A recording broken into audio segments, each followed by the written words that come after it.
Para mí es un lujazo estar acá conversando con Jessica Denson del canal Lights On with Jessica Denson. Pero ella además ha tenido una historia bastante complicada, pero inspiradora con lo que ha sido el trumpismo. Ella fue parte de la campaña de Donald Trump durante el 2016, tuvo una pelea legal con Donald Trump que ganó y hoy es parte de esta red de canales, creo que también es parte de Meidas Touch, me dirá si efectivamente es así, que están llevando la primera línea de la pelea contra propaganda de lo que es hoy lamentablemente este emergente fascismo de Donald Trump en los Estados Unidos. Y Jessica nos ha concedido unos minutos para conversar con la audiencia de 23 y Flagler, por lo cual estoy muy agradecido. Y bueno, por supuesto, vamos a darle la bienvenida y ir directo a las preguntas. Jessica, tu canal, el eslogan que tiene es "El silencio no es una opción". Claro. ¿Cómo llegaste ahí? Pues primero, gracias por invitarme, Guiana. Fue un placer conocerte ayer en la protesta y saqué fotos magníficas y otra grabación y un programa y un placer conocerte. Muchas gracias. Para que sepa la audiencia, mi español no es mi idioma nativo, así que si no hablo perfectamente lo siento, pero tu pregunta, ¿me puede repetir? Lo siento. Ahora, sí.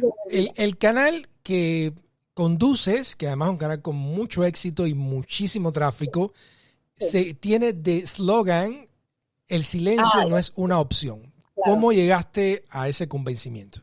Claro, porque pues cuando estaba luchando contra Donald Trump, como dijiste, en 2016 creí la propaganda de Fox News, de los republicanos, de MAGA, creyendo que ellos representan el partido de la libertad, de lo que amamos de este país, ¿ok? Y cuando me di cuenta de que todo eso es una mentira, es completamente opuesto a lo que están en realidad, tenía que ser muy fuerte en mi lucha contra lo que están haciendo. Y empecé en los cortes,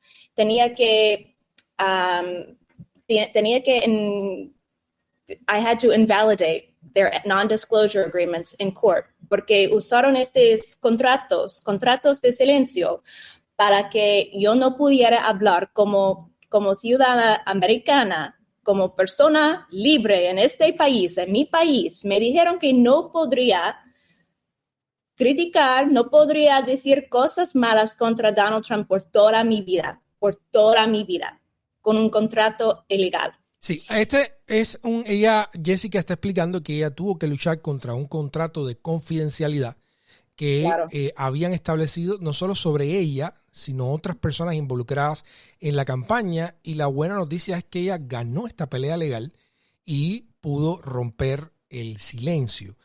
¿Cómo fue ese? Te quería hacer dos preguntas. Primero, ¿cómo rompiste con el trumpismo? Y por supuesto, la segunda es ¿cómo fue esta experiencia luchando contra Trump en las cortes? Pues primero me desperté en stages, ¿no? Etapas. En etapas. Primero fue una decisión moral, una decisión individual que tenía que ver mucho con mi relación con Dios, mi identidad espiritual. Okay. Me di cuenta de que la experiencia que tenía en la campaña en 2016 fue horrible, fue contra lo que representa, contra lo que pensé que la campaña representaba, y decidí luchar con ellos en los cortes. Y La pregunta is, I'm trying to focus here in Spanish here, and now I'm forgetting your question again. Look, don't worry. I know your Spanish is not the first language. So let's move on in English. I'm just going to subtitle everything and that way you're gonna, be more fluid. And okay. So wait, ask me. I want to. Oh, you had it. I wake up. ¿Cómo me desperté? ¿Cómo me desperté? Okay, it was two-part. I was saying it was a moral decision at first. It was very much a spiritual battle because I had a very horrific experience working on the campaign. And I decided to sue them without a lawyer 1 year later. And this was very much a decision that I did not want to make. It's something I did not want to do. I did not, first of all, I was a young woman. I didn't want to be involved in a legal battle that I knew would take up years of my life. And it was also very frightening to think about suing the campaign of the then president of the United States. So I didn't want to do it at all, but I felt I basically had a experience, like a biblical experience, where I wrestled with this challenge of whether to take action or not. And I came out of it realizing that I couldn't live with myself if I didn't. Tenía que actuar. And I decided in 2017, without having time to hire a lawyer, without having money to hire a lawyer, that I had to do it before my statute of limitations expired. And so I first sued them without a lawyer in 2017. Now that was the moral decision. Fue la decisión moral, fue la decisión espiritual para mi propia valor como mujer, ¿ok? Pero la decisión política fue un poco separado, pero por supuesto unida también. And it was after I made that moral decision that I was able to start waking up to the politics of the Trump campaign, the Trump presidency. I started to realize that everything that I had during that campaign was not just my personal bad experience with certain people, but this is how Donald Trump has operated for years.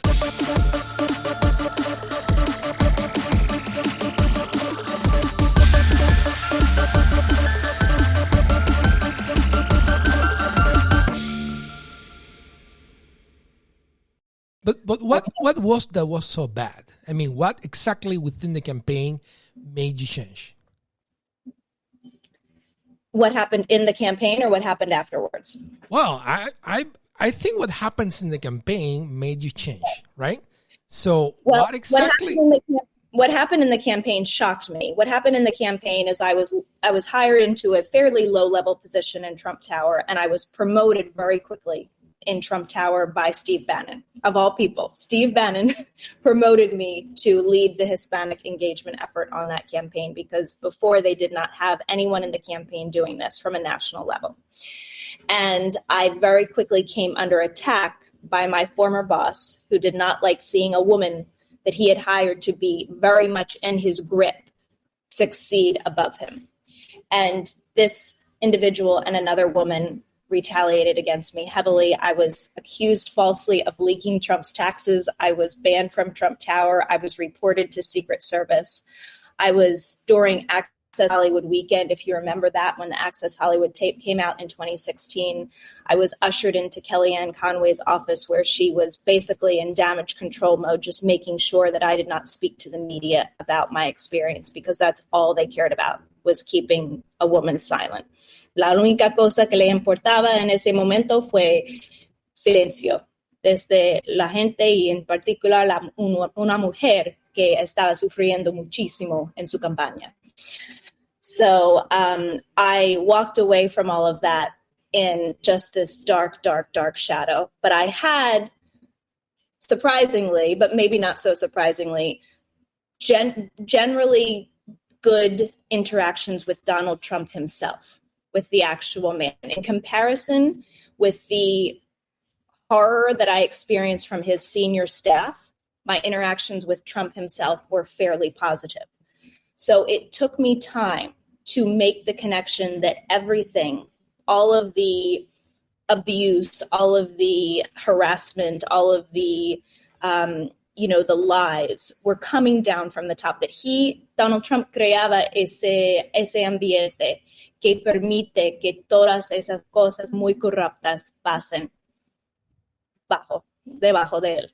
So I realized that, I mean, there were certain things, like if you remember from day one of the Trump campaign or the Trump presidency in 2017, he put in the Muslim ban. Remember? Muslim ban. I never thought that that would be a real thing.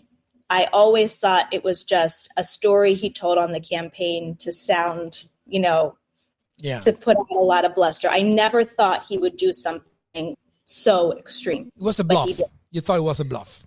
I thought it was a bluff. And then, so that was the first thing. That was the first thing that planted in my mind, oh, this could get really bad. This could get really bad.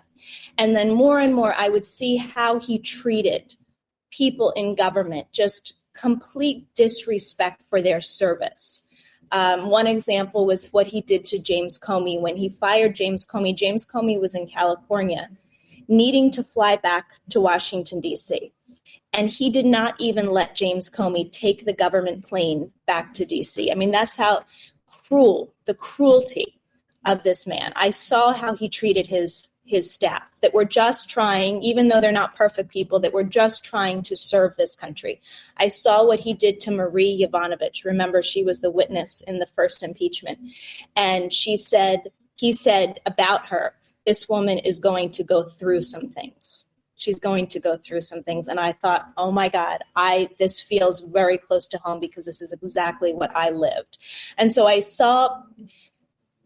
veí mi propia experiencia reflejada en la experiencia de otra persona que estaban trabajando por él. Y me di cuenta de que todo estaba saliendo de Donald Trump, el hombre Donald Trump. Este es como funciona. Y soy una persona cristiana y es muy importante a mí y siempre estaba mirando y leyendo la Biblia. Y una cosa que fue muy, muy especial a mí fue donde dice en the Bible, it says in the Bible, a fountain, una fuente. No puede salir al mismo lugar agua pura y agua impura. Me entiendes, no? Can't send forth at the same place sweet water and bitter, okay? And I saw how many destructive things were coming out of that presidency, and I realized this is a poisonous tree. It's a poisonous source. And so obviously, you know, all these things, so many things were so obvious to other people, but they weren't obvious to me because I had been so fed the propaganda of the right wing for so long. And when I realized that it was the complete opposite, that en realidad estaba trayendo opresión a nuestro país, en contra de la libertad. Y estaba viviendo individualmente esta campaña de opresión porque cuando luché contra el contrato ilegal, me intentaba silenciar más. He had a $50,000 judgment against me that was illegal. He tried to bankrupt me. He tried to freeze my bank accounts. It was very, very scary. Estaba viviendo la persecución política durante la primera administración de Donald Trump. Y estaba gritando, hola, estoy aquí, estoy un ejemplo de lo que va a hacer toda gente si le permite. And that's what has happened so horrifically. We are seeing it more and more in this administration. It's completely out of control. And the first administration looks like child's play compared to this. Yes. But let me ask you before going to, the current administration, yes. How did you win? How did you beat this this crazy machine by yourself? How I beat it by myself was starting with God. Empecé con la dirección de Dios y nunca salí de esta posición. Nunca. Your faith helped you. My trust in divine truth, in principle, is what has given me everything. And that doesn't mean that it was easy. I sued them, like I said, without a lawyer. For the first year, I had no lawyer at all. And they originally were trying to come after me for $1.5 million with this illegal NDA. And I just kept pushing forward. I sued them again. I, in the end, got a beautiful legal team to join me. And we overcame the illegal $50,000 judgment that I mentioned to you. We appealed it and got it overturned in court.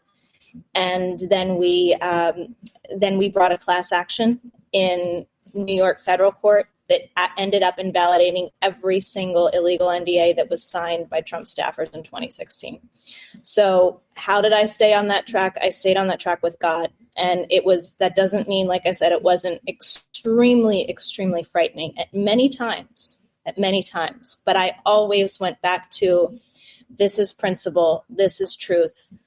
This is what's upholding me. This is my shield. This is my protection. It's my armor. It's my strength. It's everything. And because I relied on that, I was successful.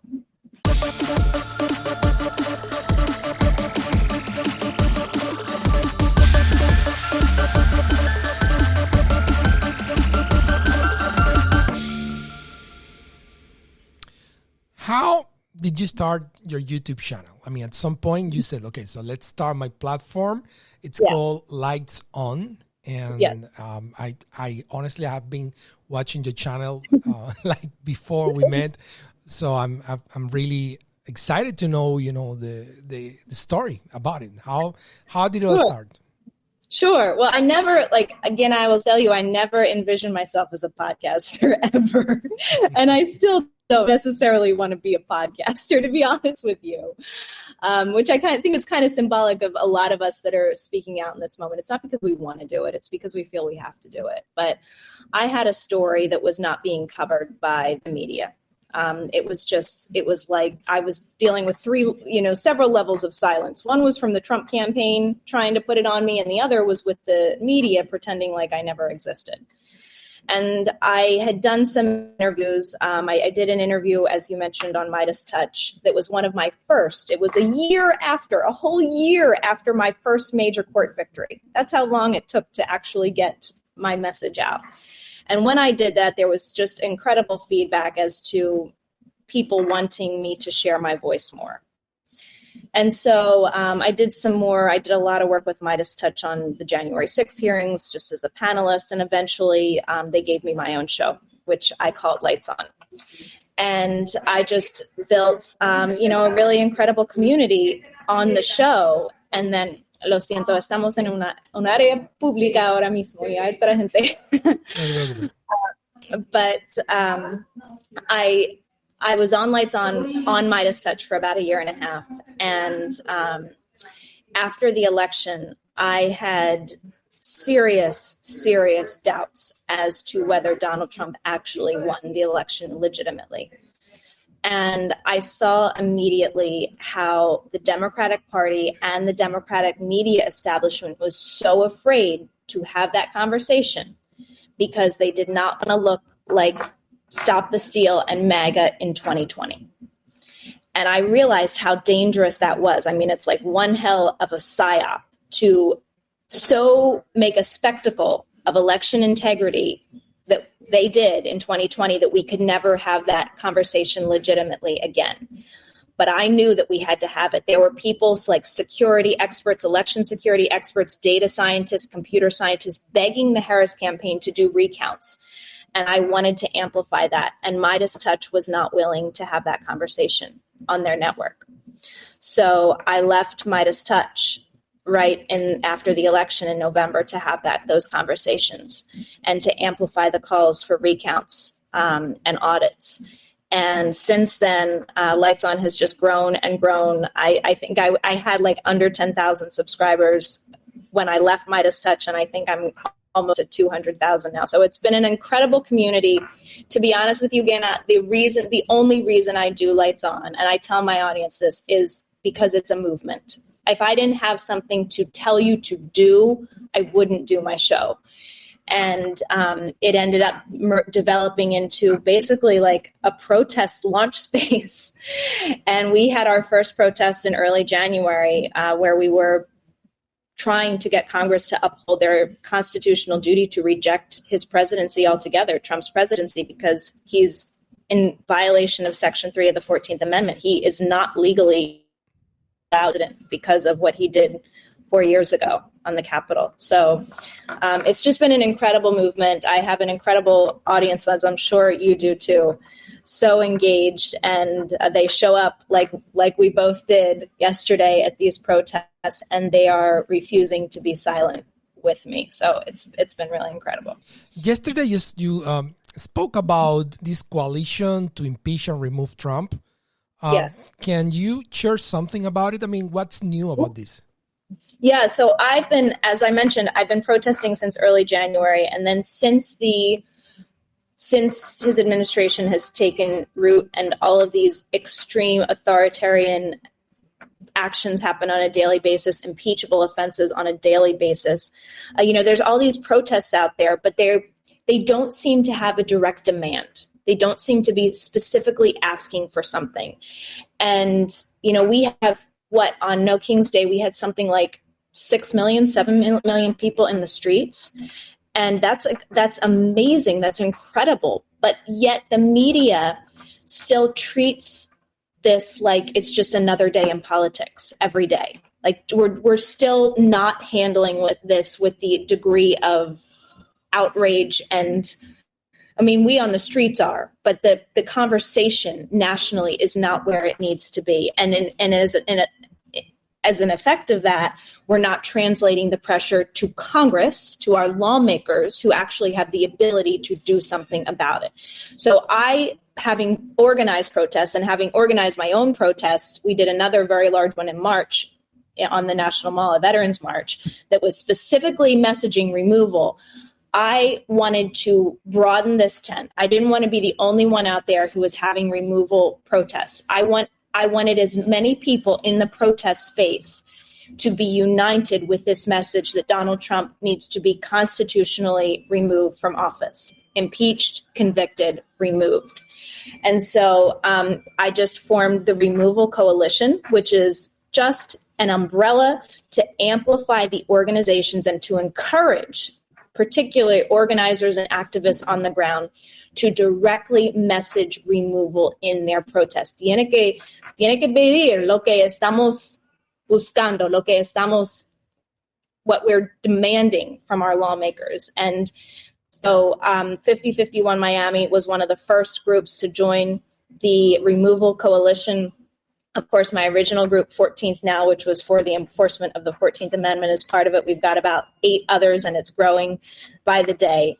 And so the Removal Coalition exists to amplify that demand, to make it unavoidable that this administration, we can't live through these daily assaults, literally setting up concentration camps in our country and declaring war illegally without Congress's approval, pardoning insurrectionists, imposing illegal tariffs, creating illegal agencies, firing federal workers, all the illegal things that Trump has done, and just say, we don't have the votes, we're going to wait for the midterms. That's not acceptable. We have to change the conversation, change the narrative, and demand that our lawmakers do something now. I agree with you. I mean, in the term that we need, whatever this protest movement, keeps growing, they need focus. They need to have demands. If not, it's just a lot of, signs and ideas. Exactly.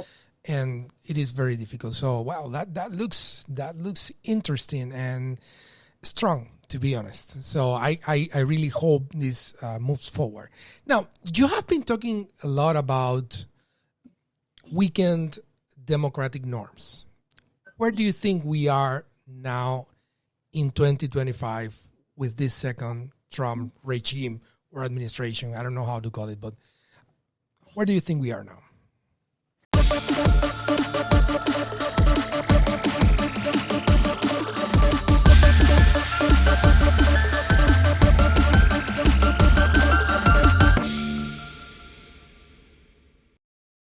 I think we are on a very frighteningly accelerated path to authoritarianism. I think that some estimates are that about 40% of Project 2025 has already been instituted, 40% in how many months? 7 months, not even. 6 months. I mean, this is very, very alarming. That is why, like I said yesterday at the protest, anybody who has studied the downfall of democracies or authoritarian takeovers will tell you that you have a very finite window of time to combat them, very short. And he is progressing at alarming speeds. And like you said, this administration is very different from the first. They do not tiptoe around their fascist attempts. They celebrate them. They brag about them. Okay? They are openly defying court orders. They are depriving people of due process. They want to deprive people of birthright citizenship. In many ways, the Supreme Court is in their pocket on these matters. It's a very, very, very serious. Yeah, I think the whole difference is now they have decided to terrorize people openly. That did not happen in the first one. I mean, I remember 4th of July during the first Trump years, people were celebrating. Yesterday was a sad day. I mean, I've never seen such a sad 4th of July in all the years I have lived in the United States. And many friends have the same feeling. Yes. I think they're just openly terrorizing the population of the United States. 100%. And that I'm glad you used the word terrorizing, because this is a terrorist administration. This is a terrorist. I mean, that is why Donald Trump is disqualified from the presidency, because he engaged in insurrection, an act of domestic terrorism. He is the greatest terrorist and criminal on the streets of the United States, and he's living illegally, squatting illegally in our White House. It is literally terrorism. And then they use terrorism, as fascists often do, as authoritarians often do. They accuse their opponents of being terrorists as a predicate to silence them and punish them, deport them, deprive them of their due process, whatever it is. So we really, really need to wake up to what's happening. You know, as that old saying goes that referred to what happened in the Holocaust and World War II, you know, they came for everybody else, and I didn't think that it was me. And then they came for me. Then they came for me. So, you know, even my activism rooted in my awakening, you know, 8 years ago from these lies, is trying to tell people, listen, we're together in this. I know there's a lot of hatred in politics of the other side. I never do that because I was there. Okay. I understand how you can be so brainwashed. And my message to these people on the other side is, if you don't feel it right now, we're your friends. Like, we're trying to help you, because eventually they will come for you, and you will learn the very, very hard way through very personal suffering that you are not exempt from what's happening now. So join us now before it's too late. Jessica, this is my last question. Reasons for hope. Is there any? Oh my gosh. Every single day. I mean, look at yesterday. Yeah, estábamos ahí, estaba lloviendo, la lluvia fue muy fuerte, teníamos un ¿cómo se dice? Clown. We had a clown show up. Un payaso. Que se llama Enrique Tarrio. We had all of this disruption, and yet you had these people stick through the pouring rain, stick through the disruption to be there on July 4th and have this amazing protest. Listen, Gena, I've been in protests with thousands of people. Yesterday was unlike anything I've been to, and it was only a couple hundred, but the spirit is so good. And what you say about like the terrorism and being afraid, I will tell people, the more active you are, the more you get involved, the less time you have to be afraid. You frankly just don't have time. There's not mental space. No hay espacio en la mente en lo que estás pensando para tener miedo, porque estás demasiado ocupada haciendo cosas para luchar y para brillar, to shine. Okay, that's what we're really doing. We're shining in this moment. We are refusing to let them take that from us. So there is an immense reason for hope. Jessica, I really wish the best for all of us and for the United States. And, you know, I would like to give you a couple minutes before ending the conversation. If there's anything I haven't asked you and you think is important to highlight, would you please? Okay, well, I mentioned Removal Coalition. If you haven't, please go to removalcoalition.org. Also follow Removal Coalition on Instagram and Blue Sky. And you'll see the organizations that are doing this work, that are actually promoting impeachment and removal. I need you to call Congress repeatedly. There's an app called 5calls.org. You can go to 5calls.org and let them know that you are for impeachment and removal. There's some wonderful organizations within the Removal Coalition, one of them Citizens Impeachment. These groups are all involved in direct lobbying efforts. We are not powerless. These people in DC work for us. They have taken an oath, sworn an oath with their hand on the Bible to uphold the Constitution. They have a responsibility to us to be doing that. So get involved in these lobbying efforts. Call Congress. Like I said yesterday, the number is 202-224-3121. Put their lines on fire relentlessly, peacefully, but relentlessly demand that these people do their job. And then get yourselves out on the street. You know, anybody can organize a protest. It's not hard, no matter wherever you are. Show up and take back your power. That's what we really can do in this moment. We can take back our power. Es una mentira que tienen el poder. Nosotros tenemos el poder y solamente tenemos que darnos cuenta de ese hecho, que the power is ours. So as in proportion to us waking up to that reality, we disarm them and we take it back. And so that's about it. That's about it, Kenna. Just live in your light, live in your power. Bueno, los invito a seguir Lights On con Jessica Denson en YouTube. No se lo van a querer perder. Los que hablen inglés ya de por sí va a ser, bueno, pues un lujazo y un gusto. Y los que hablen español siempre pueden poner subtítulos automáticos en inglés o estas nuevas funciones del Autodub. Así que los invito a todos a seguir a Jessica. Jessica, muchísimas gracias por estar aquí en Miami, por compartir con nosotros, por echar esta pelea, por inspirarnos y por darnos esperanza. Un abrazo fuerte. Un placer.